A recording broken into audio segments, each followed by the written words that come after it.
রাজ্য জুড়ে যুবসাথী প্রকল্পে আবেদন নিয়ে এক প্রকার ঝড় উঠে গিয়েছে। কম বেশি সবাই যুবসাথীর ফর্ম ফিল আপ করে ক্যাম্পে হিড়িক জমিয়েছেন। কিন্তু আসল সত্য কি জানেন? যুবসাথী প্রকল্পে সবাই প্রতি মাসে ১,৫০০ টাকা পাবেন না।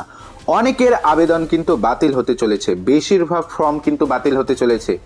আপনি যুবসাথী প্রকল্পের সুবিধা পাবেন কিনা, আপনার ফর্মটি বাতিল হবে নাকি অ্যাপ্রুভ করা হবে, আপনি কিভাবে বুঝবেন? অনেকেই মনে করছেন যুবসাথী প্রকল্পের ফর্মটি ফিল আপ করে ডকুমেন্ট জেরক্স করে জমা করে দিয়েছি, এখন প্রতি মাসে ১,৫০০ টাকা করে ঢুকবে। আপনাদের জানিয়ে রাখছি, ফর্ম ফিল আপ করে জমা করার পরেও আপনি যদি যোগ্য হন, তারপরেও কিন্তু আপনার ব্যাংকে টাকা নাও আসতে পারে।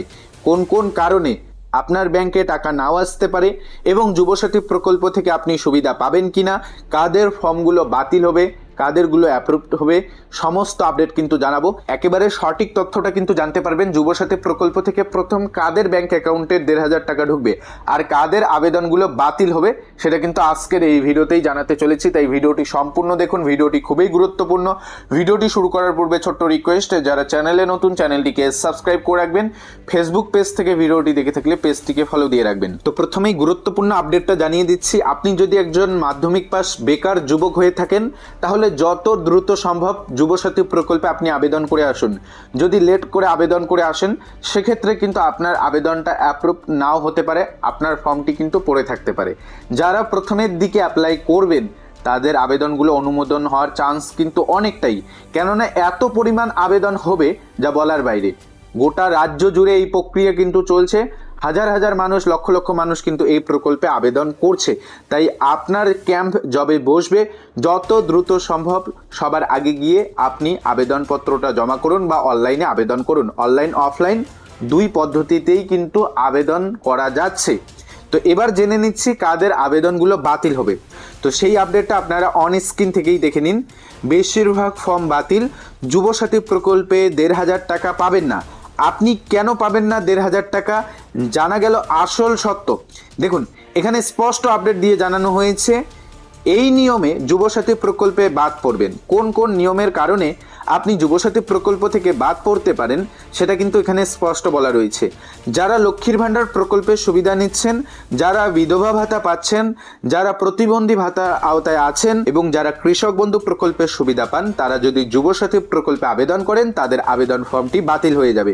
অনেকেই কি করছেন, কৃষক বন্ধু প্রকল্পের সুবিধা পান, যুবসাথী প্রকল্পে আবেদন করে এসেছেন, লক্ষ্মীর ভাণ্ডার প্রকল্পের সুবিধা পান, যুবসাথী প্রকল্পে আবেদন করে এসেছেন, মনে করছেন হয়তো দুটোই পাবেন। তো আপনাদের জানিয়ে রাখছি, তেমনটা হবে না। কেননা যখন আপনাদের আবেদনগুলো অনুমোদন দেওয়ার কাজ করা হবে, তখন কিন্তু অবশ্যই আপনাদের আধার নম্বরটি এন্ট্রি করা হবে।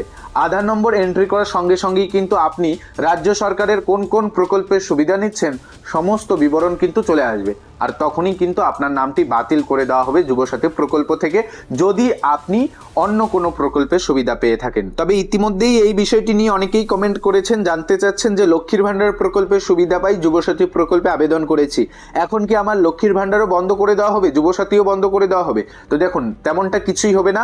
আপনি যদি লক্ষ্মীর ভাণ্ডারের সুবিধা পান বা কৃষক বন্ধু প্রকল্পের সুবিধা পান, এর সত্ত্বেও যদি আপনি যুবসাথী প্রকল্পে আবেদন করেন, তাহলে আপনার যুবসাথী প্রকল্পের ফর্মটি বাতিল হবে। লক্ষ্মীর ভাণ্ডার বা কৃষক বন্ধু আপনার বাতিল হবে না। যখন এন্ট্রি করা হবে, তখন কিন্তু পুরো বিবরণ চলে আসবে যে আপনি কোন কোন প্রকল্পের সুবিধা পাচ্ছেন।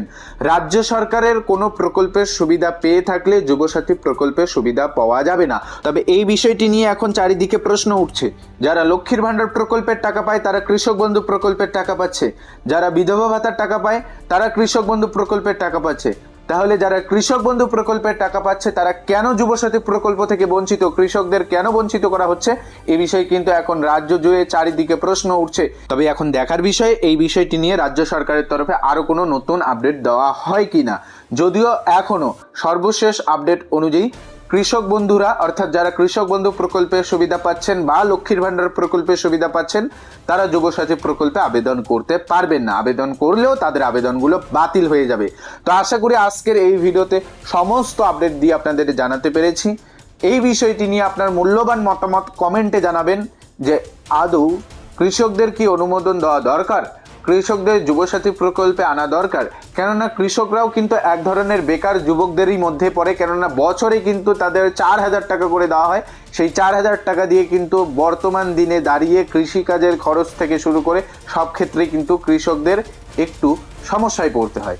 তাই এই কৃষকদের যুবসাথী প্রকল্পে ইনক্লুড করা হয় কিনা সে বিষয় কিন্তু এখন দেখার। এ নিয়ে আপনার মূল্যবান মতামত কমেন্টে জানাবেন। যারা চ্যানেলে নতুন, চ্যানেলটিকে সাবস্ক্রাইব করে রাখবেন। ফেসবুক পেজ থেকে ভিডিওটি দেখে থাকলে পেজটিকে ফলো দিয়ে রাখবেন। ধন্যবাদ।